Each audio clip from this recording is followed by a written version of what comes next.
Captain Sarah Chen stared at the massive alien vessel through the viewport of the UES Harmony. The ship before them was unlike anything in the human database.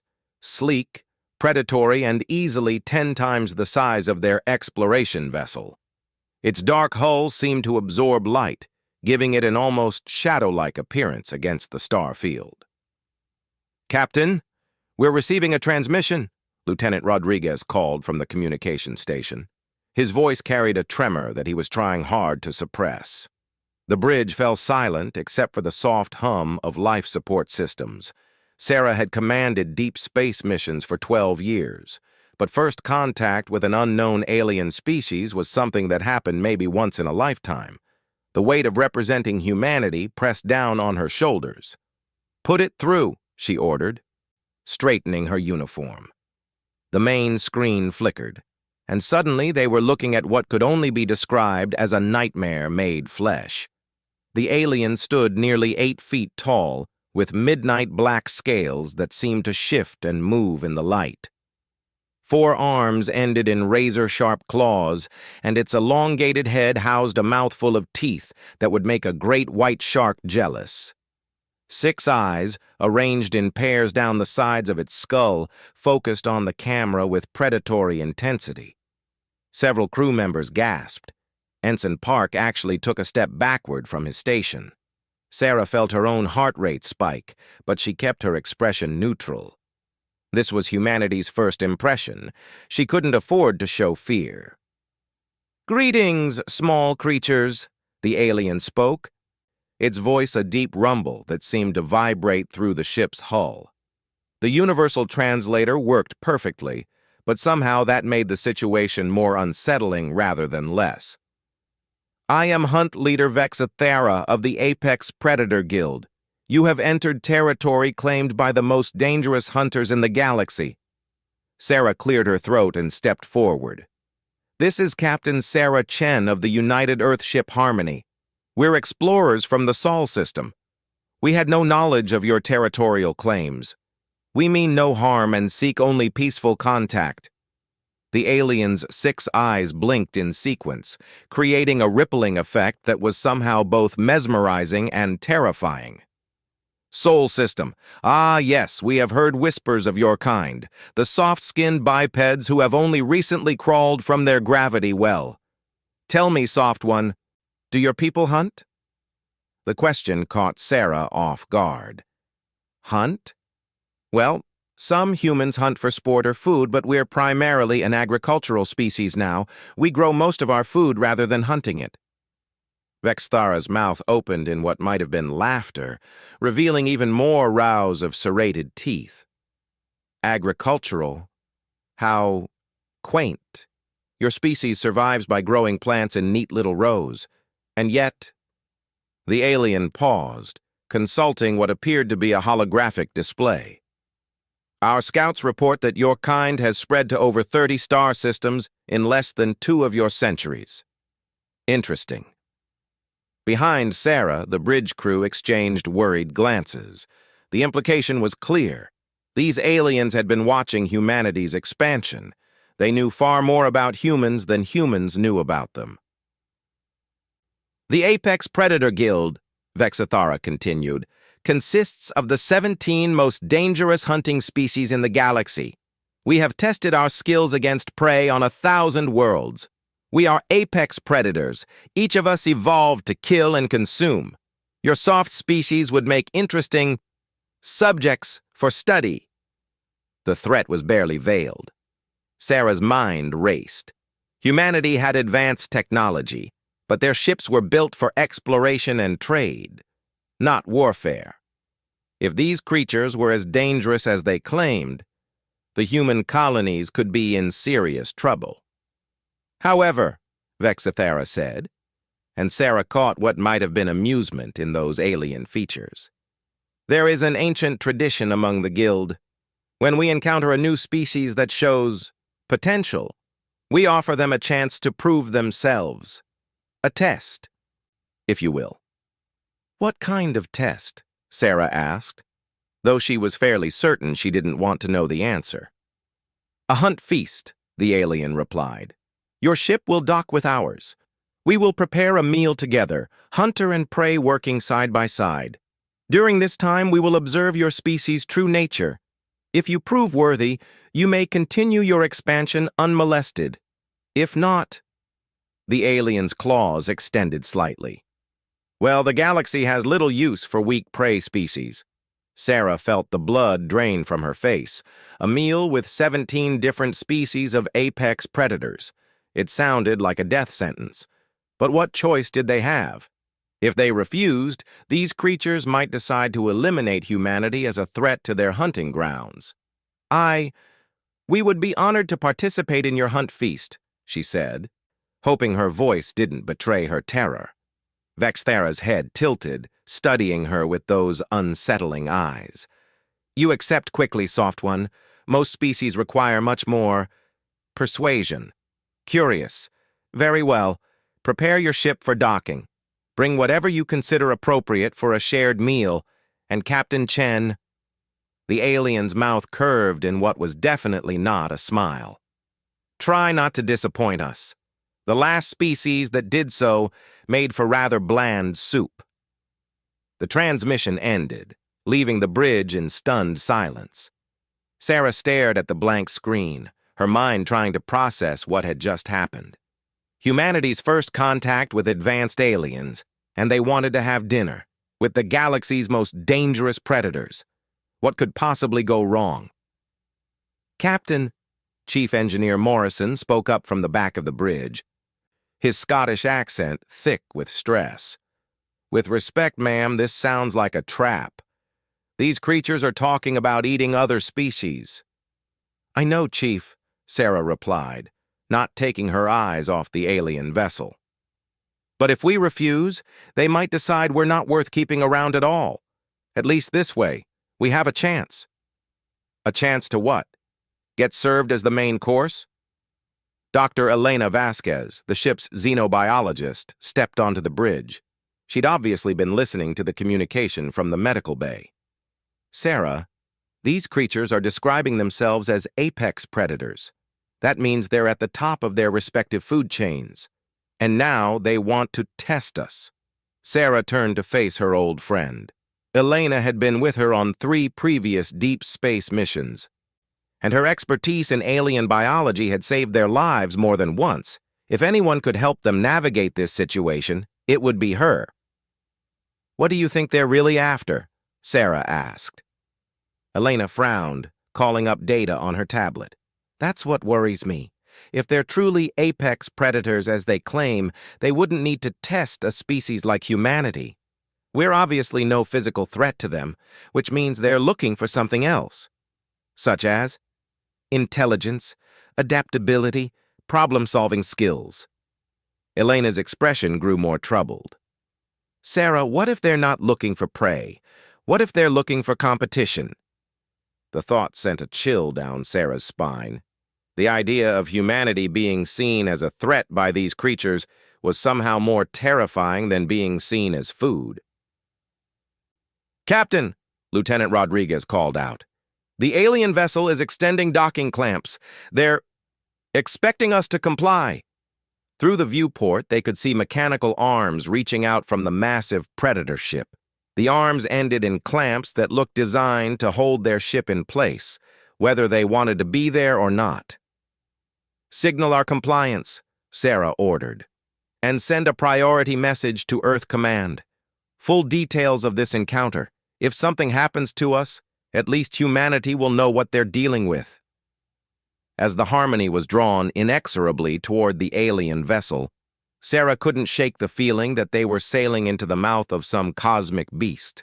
The docking bay that opened to receive them was vast enough to hold a dozen ships their size, and the walls were covered in what looked like trophies, weapons, armor, and other artifacts from countless conquered species. Captain, Ensign Park's voice was barely above a whisper. Look at those displays.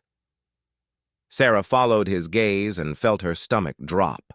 Among the trophies were items that were unmistakably of human origin. A baseball cap, a smartphone, what looked like a piece of hull plating with Earth military markings. They've encountered humans before, she said quietly. And apparently added their gear to the trophy collection, Elena added grimly. The docking procedure was remarkably smooth, despite the circumstances. Whatever else these aliens were, they were clearly advanced engineers. As the clamps secured their ship and atmosphere was pumped into the bay, Sarah gathered her crew. "I'm taking a small team aboard their vessel," she announced. "Rodriguez, you're with me for communications. Elena, I need your expertise on alien biology. Chief Morrison, I want you monitoring their ship systems. See what you can learn about their technology." "Captain," Dr. Vasquez interrupted, "I really think we should—" She was cut off by a rumbling sound that seemed to come from everywhere at once. Through the viewports, they could see the bay doors opening to reveal a corridor beyond. Standing in that corridor were creatures that defied description. There was something that looked like a cross between a spider and a rhinoceros, its 8 legs ending in hooves that sparked against the metal floor. Beside it stood a creature that seemed to be made entirely of crystalline formations, light refracting through its body in rainbow patterns. A third alien appeared to be some sort of living shadow, its form constantly shifting and flowing. And at the center of this menagerie stood Vexithara, somehow managing to look almost mundane compared to its companions. "Welcome aboard the Apex Sovereign, Soft Ones," the hunt leader's voice boomed through their ship's communication system. "We have prepared a feast in your honor. I do hope you brought something interesting to contribute to the meal." Sarah looked around at her crew. Scientists and explorers, not warriors. They had brought standard rations, some emergency supplies, and Elena's collection of Earth foods for trade purposes. Hardly the kind of contribution that would impress galactic super predators. But they were here now, and there was no turning back. Sarah straightened her shoulders and headed for the airlock. "Remember," she told her team, "we're representing all of humanity here. Whatever happens, we show them that humans are not to be underestimated." As they stepped through the airlock onto the alien vessel, Sarah couldn't help but wonder if those brave words would be the last she ever spoke. The corridor beyond was a study in predatory efficiency. The walls were lined with what could only be described as hunting trophies, the preserved remains of creatures from across the galaxy. Some were familiar in shape, resembling Earth animals. Others were so alien that Sarah's mind struggled to process them. Vexithara gestured with one of its 4 arms. "This way, humans. The others are eager to meet you. It has been some time since we encountered a species with such interesting expansion patterns." As they walked deeper into the ship, Sarah noticed that the other predator species seemed to move with purpose around them. None approached directly, but she could feel eyes, or their equivalent, watching their every move. The hunt feast was about to begin, and Sarah had the sinking feeling that humanity was about to face its greatest test. Whether they would emerge as equals among these galactic predators or become another trophy on the wall remained to be seen. But one thing was certain. This meal would determine the fate of every human colony in space. The feast hall was enormous, its ceiling lost in shadow high above. Arranged around a central space were 17 different eating areas, each clearly designed for a specific species. Some featured tables and chairs recognizable to human eyes. Others had pools of what looked like acid, feeding troughs, or platforms suspended in midair. At the center of it all was a massive circular preparation area where ingredients were being assembled. Sarah's eyes widened as she took in the scope of it. Whole creatures she couldn't identify, plants that seemed to writhe with their own life, and substances that defied classification. "Impressive, is it not?" Vexithara said, noting her expression. "Each hunt feast requires ingredients from at least 50 different worlds. The Guild takes great pride in our culinary diversity." Sarah nodded, trying not to stare at what appeared to be a still living plant that was being carefully dissected by a creature with blade-like appendages. It's certainly comprehensive. Hunt leader Vexathara, a new voice interrupted, speaking in a language that sounded like grinding metal. The universal translator kicked in a moment later. Are these the soft skins from Sol? Sarah turned to see the source of the voice and immediately regretted it. The creature approaching them looked like someone's nightmare of what might lurk in the deepest ocean trenches. Its body was roughly humanoid but covered in what appeared to be overlapping plates of bone. Where its face should have been was instead a cluster of sensory organs that constantly shifted position. Most unsettling were its limbs. Instead of hands, each arm ended in a mass of writhing tentacles tipped with what were unmistakably surgical instruments. Indeed, Flesh Surgeon Kothmek, Vexathara replied. Humans meet our guild's master of biological refinement. Kothmek has personally sampled over 3,000 species. The Flesh Surgeon's sensory cluster focused on Sarah with uncomfortable intensity. Fascinating. I can detect elevated stress hormones, increased cardiac activity, heightened neural electrical patterns, classic prey response. And yet, the creature moved closer, and Sarah fought every instinct telling her to run. There is something else. Calculation, analysis. You are afraid, but you are also planning. Planning what? Sarah asked, surprised by the steadiness of her own voice. That, Kothmek said, its instruments clicking together in what might have been amusement, is exactly what makes you interesting. A new creature approached, the crystalline being they had seen in the docking bay.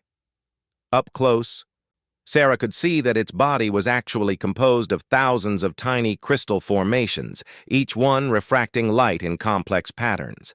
When it spoke, the sound came from vibrations within the crystal matrix itself. I am resonant singer Thexlana, it said, its voice like wind chimes in a gentle breeze. I perceive harmony and discord in all things. Your species produces a most unusual resonance pattern, humans.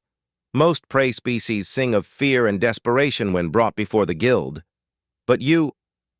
The crystals shifted, creating new patterns of light. You sing of defiance. Dr. Vasquez stepped forward, her scientific curiosity apparently overcoming her fear. That's fascinating. How exactly do you perceive these resonance patterns? Is it through sound or some other form of energy? The question seemed to surprise the crystalline being. You inquire about my hunting methods? Most species cower or attempt to flee when first encountering guild members. Most species probably haven't spent their entire career studying alien biology, Elena replied with a slight smile. From a scientific perspective, your sensory capabilities are remarkable. Thexalana's crystal formations shifted into what might have been approval. Indeed. I perceive the electromagnetic patterns created by neural activity, the subtle vibrations of cellular processes, the harmonic frequencies of emotional states. Your species creates a most complex symphony. And that makes us interesting prey? Elena asked. That, said a new voice from above them, makes you interesting, period. They looked up to see a creature unlike any of the others. This one was roughly human-sized, but appeared to be composed entirely of some form of living shadow. It moved by flowing along the ceiling and walls, defying gravity entirely. I am Void Walker Nixthar, the shadow being said as it flowed down to join them. I hunt in the spaces between light, in the darkness that exists in all minds. I have studied your species' expansion patterns with great interest. Our expansion patterns? Sarah asked. Indeed, most species expand in predictable ways, following resource gradients, avoiding hostile environments, seeking optimal breeding grounds. Your species does none of these things. The shadow seemed to intensify as Nixthar spoke. You expand into radiation-soaked systems just to prove you can. You build colonies in asteroid fields where any sane species would avoid. You voluntarily enter the territories of dangerous predator species. You're talking about us like we're crazy, Chief Morrison muttered. Crazy? Nixthar flowed closer to the engineer. Perhaps. Or perhaps you are the first species we have encountered that hunts for the joy of the hunt itself. The implications of that statement hit Sarah like a physical blow. You think humans are predators? Are you not? This came from Vexithera. Your species achieved interstellar flight, then immediately began spreading across the galaxy like a plague. You terraform entire worlds to suit your needs. You have eliminated countless species on your own world. You wage war against your own kind for resources you do not even need. If that is not predatory behavior, what is? Sarah opened her mouth to object, then stopped. When put that way, humanity's expansion did sound rather predatory, but that wasn't the whole story. We also preserve, she said finally. We study and protect species. We've saved more worlds than we've terraformed. You rationalize, interrupted another voice. This one came from the spider-rhinoceros hybrid they had seen earlier. I am Hive Mother Zergath. My species conquered 47 star systems before joining the guild. We did so for survival. Our home world was dying, and we needed new breeding grounds. Your species conquers worlds for what purpose? Knowledge, Elena said immediately. Exploration. The advancement of science. And yet your military vessels follow closely behind your explorers, Nixthar observed. Your traders establish economic dependencies that effectively enslave entire populations. Your colonists displace indigenous species with disturbing efficiency. Now wait just a minute, Morrison burst out, his Scottish accent thick with indignation. We're not bloody conquerors, we're explorers, scientists, peacekeepers. The assembled predators exchanged looks, or the equivalent, given their diverse anatomies. There was something in their expressions that Sarah couldn't quite identify. Peacekeepers, Kothmek repeated, its surgical instruments clicking thoughtfully. Yes, that is what your species calls itself. And yet, in the 73 years since your kind achieved interstellar flight, you have been involved in armed conflicts with 18 different species. Defensive conflicts, Sarah protested. Were they? Thexalana's crystals shifted into new patterns. I have analyzed the resonance patterns of those conflicts. In 14 of the 18 cases, the opposing species initiated conflict because they perceived humanity as an expansion threat. Sarah felt a chill run down her spine. That's not... We never intended... Intention is irrelevant, Vexithera said simply. Results matter. Your species has displaced or eliminated competitors from 31 star systems. You have established resource extraction operations that have disrupted local ecosystems on 47 worlds. You have created military alliances that effectively control trade routes across a significant portion of this galactic arm. These are not the actions of prey species. The humans exchanged glances. This wasn't going at all the way Sarah had expected. She had assumed the aliens would see humanity as weak, suitable only for conquest or consumption. Instead, they seemed to see humans as fellow predators, and that was somehow more terrifying. So what happens now? She asked. If you consider us predators, does that change your... test? Oh yes, Vexithara's mouth curved in that disturbing knot smile. It changes everything.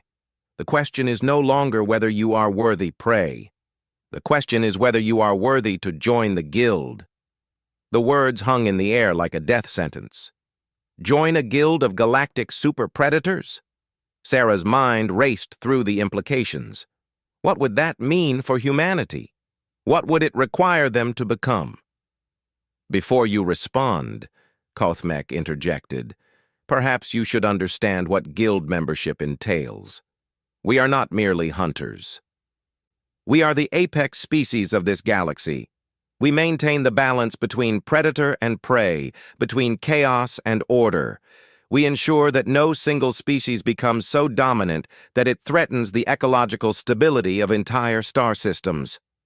In other words, Nixthar added, flowing closer, we police the galaxy. We eliminate threats to the natural order. Sarah's blood ran cold. Eliminate threats? Species that expand too rapidly, Zergath explained. Civilizations that consume resources faster than they can be replenished. Races that show potential to become galaxy-ending threats. Like us? Elena asked quietly. Precisely like you, Vexithera confirmed. Which brings us to an interesting crossroads. Your species shows all the signs of becoming a dominant galactic force within the next 2 centuries. Left unchecked, you could destabilize entire stellar regions. Normally, we would simply eliminate such a threat before it could fully manifest. But? Sarah asked, dreading the answer. But your species also shows remarkable adaptability and intelligence. You might make valuable guild members instead of merely another extinct threat. Vexithara gestured toward the preparation area. Hence the hunt feast. We will prepare a meal together, and during that time, we will observe how your species responds to challenge, cooperation, and competition. And if we fail your test? Morrison asked. Then your expansion ends here, Thexalana said simply. Your colonies will be contained. Your species will be restricted to your home system for the remainder of your existence. Or eliminated entirely, Zergath added cheerfully. Depending on how badly you fail. Sarah stared at the assembled predators, her mind struggling to process the situation. Humanity's first contact with advanced aliens, and it turned out to be a job interview with the galaxy's most dangerous species. An interview where failure meant extinction. What exactly does this meal preparation involve? She asked. Simple, Vexthera replied. Each species contributes ingredients and preparation methods from their homeworld. We work together to create a feast that satisfies all dietary requirements and cultural preferences. During this process, we observe how you handle cooperation with species vastly different from yourselves, how you adapt to unfamiliar circumstances, how you solve problems, how you compete. Compete? Elena asked. Oh yes, Kothmek's instruments clicked with apparent delight.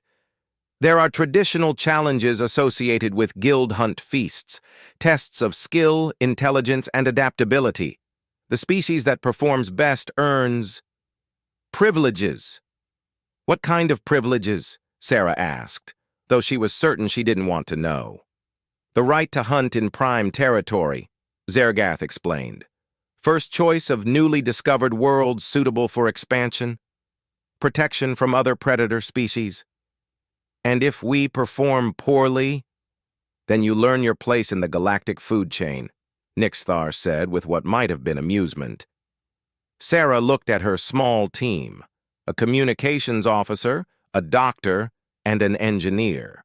None of them were prepared for this kind of high-stakes competition with galactic super predators. But what choice did they have? We accept your challenge, she said, hoping her voice sounded more confident than she felt. The assembled predators erupted in what could only be described as approval, roars, clicks, chimes, and sounds that had no Earth equivalent. Vexithara gestured toward the preparation area. Excellent. Let us begin. The first challenge is simple. Each species must prepare a dish that represents their homeworld's apex predator. You have 2 of your hours to complete the task. Sarah stared at the alien ingredients surrounding them.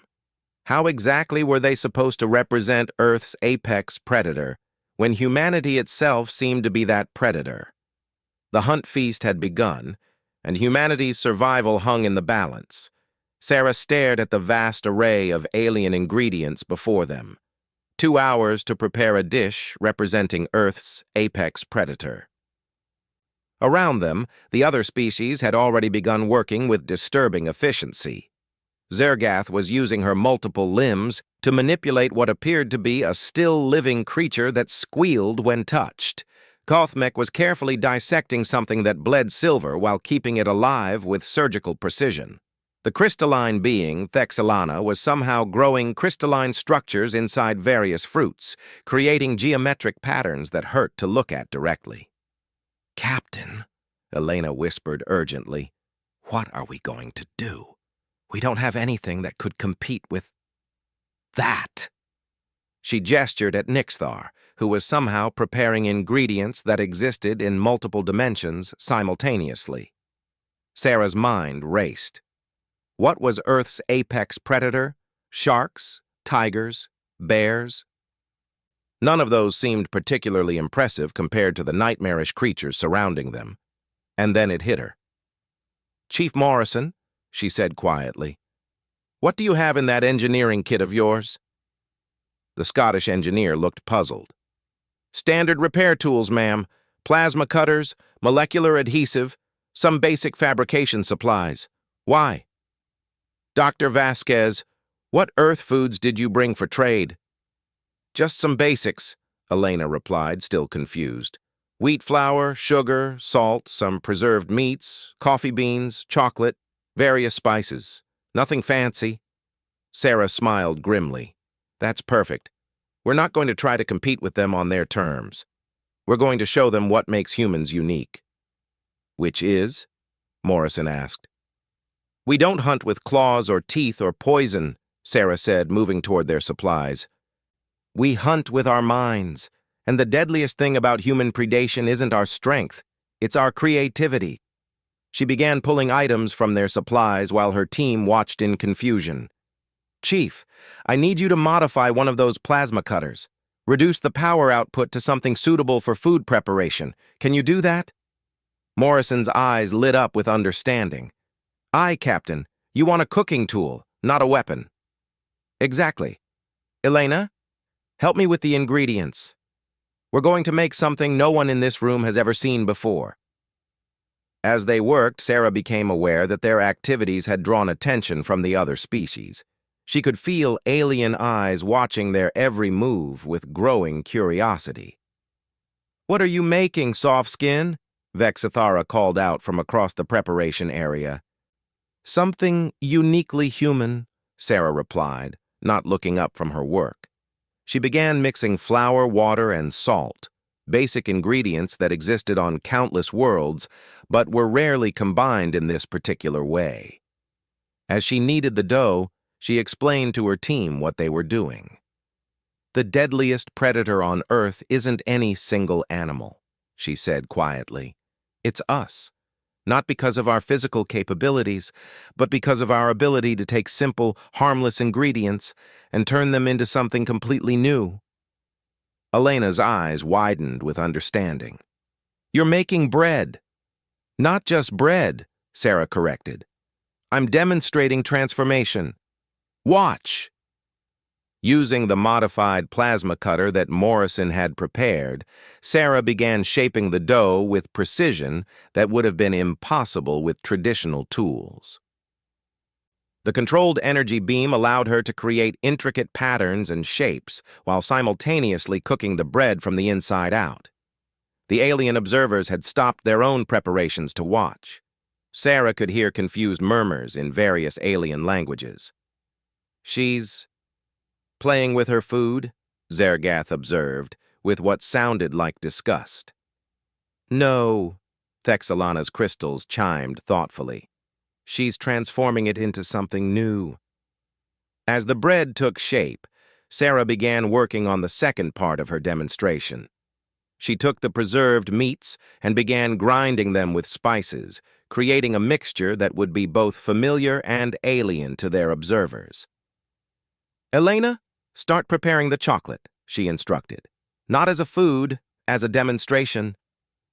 Dr. Vasquez nodded and began the process of creating chocolate from the raw beans they had brought. The roasting, grinding, and preparation process was elaborate and required precise timing and temperature control. "Chief, I need heat sources at 3 different temperature levels," Sarah continued. Morrison, now fully engaged in the project, began modifying their equipment to provide exactly what she needed. The engineering tools that had seemed inadequate for food preparation were being transformed into sophisticated cooking implements. Around them, the alien species had begun to take notice. Their own preparations, while impressive in their use of exotic ingredients and techniques, followed predictable patterns. Each species was essentially creating an enhanced version of something that existed naturally on their homeworld. The humans, however, were doing something entirely different. Fascinating. Kothmek approached their station, its surgical instruments folded back in a gesture that might have indicated respect. You are creating something that did not exist before. That's what humans do, Sarah replied, carefully monitoring the bread's progress. We take simple things and make them into something greater than the sum of their parts. But why? Nixthar flowed closer, its shadowy form rippling with curiosity. Your ingredients could be consumed individually with greater nutritional efficiency. Sarah smiled. Because efficiency isn't the point. The point is possibility. She gestured to her team, who were now working in perfect coordination, despite having no formal training in alien food preparation. Elena is transforming bitter seeds into one of the most pleasurable substances known to humans. Morrison is turning engineering tools into cooking implements. I'm using controlled plasma to create art from simple grain and water. Art? Vexathara's 6 eyes blinked in sequence. You create sustenance for aesthetic purposes? We create sustenance for social purposes, Sarah corrected. Humans don't just eat to survive. We eat to connect, to celebrate, to comfort, to explore. This meal isn't just about nutrition. It's about bringing different species together in a shared experience. The alien predators exchanged glances. This was clearly not what they had expected. But what does this represent about your apex predator? Zergath demanded. The challenge was to prepare something representing your homeworld's most dangerous hunter. Sarah paused in her work and looked around at the assembled aliens. This is our apex predator, human creativity, the ability to take raw materials and transform them into something that never existed before. The capacity to adapt any tool, any environment, any situation to serve our purposes. She gestured to the bread, now golden and fragrant, shaped into complex geometric patterns that somehow managed to be both beautiful and practical. This represents our hunting method. We don't just kill prey. We transform entire ecosystems. We don't just consume resources. We create new ones. We don't just survive in environments. We reshape them. And the chocolate? Thexalana asked, its crystals reflecting the warm glow from the cooking area. Elena stepped forward, offering small portions of the finished product to any alien willing to try it. This represents our greatest weapon, the ability to turn something bitter into something irresistibly attractive. We don't just defeat our enemies, we convert them into allies. Several of the aliens cautiously accepted samples of the chocolate. Their reactions were immediate and unmistakable: surprise, pleasure, and a growing understanding of what they were witnessing. This is unprecedented, Kothmek admitted, its instruments clicking in a rapid pattern that suggested deep thought. You have taken a naturally occurring seed and transformed it into something that triggers pleasure responses in multiple species' brain chemistries. That's what humans do, Morrison said proudly. We don't just adapt to the universe, we make the universe adapt to us. Sarah began assembling the final presentation. The bread was arranged to form a complex spiral pattern that somehow managed to tell a story. The journey from simple grain to nourishing art. The meats were prepared and seasoned to complement alien dietary requirements they had learned about during their observations. The chocolate was presented as both a food and a demonstration of transformation. But the real centerpiece was something else entirely. Using the tools and techniques they had developed during the preparation, Sarah had created a small sculpture from crystallized sugar, a representation of their ship, the Harmony. surrounded by the stars of human space. "This," she said, addressing all of the assembled predators, "is what makes humans dangerous. Not our claws or our teeth or our poison, our imagination, our ability to see what could be instead of just what is." The alien species stared at the human creation in silence. It was unlike anything they had prepared, not just food, but art, science, engineering, and social commentary all combined into a single presentation. "You turned a cooking challenge into a demonstration of technological advancement," Vexithara observed. "You created pleasure where there was only bitterness," Thexalana added. "You made tools from objects never intended for food preparation," Zergath noted. "You told a story with your meal," Nixthar concluded. Sarah nodded. "Because that's how humans hunt. We don't just take what exists, we imagine what could exist and then make it real. We don't just survive in the universe, we reshape it according to our vision." The predator species began sampling the human creation.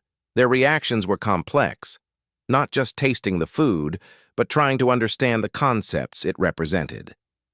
"The flavor profiles are harmonious," Kothmek admitted. "But more than that, the preparation demonstrates systematic thinking, creative problem-solving, and adaptive technology use.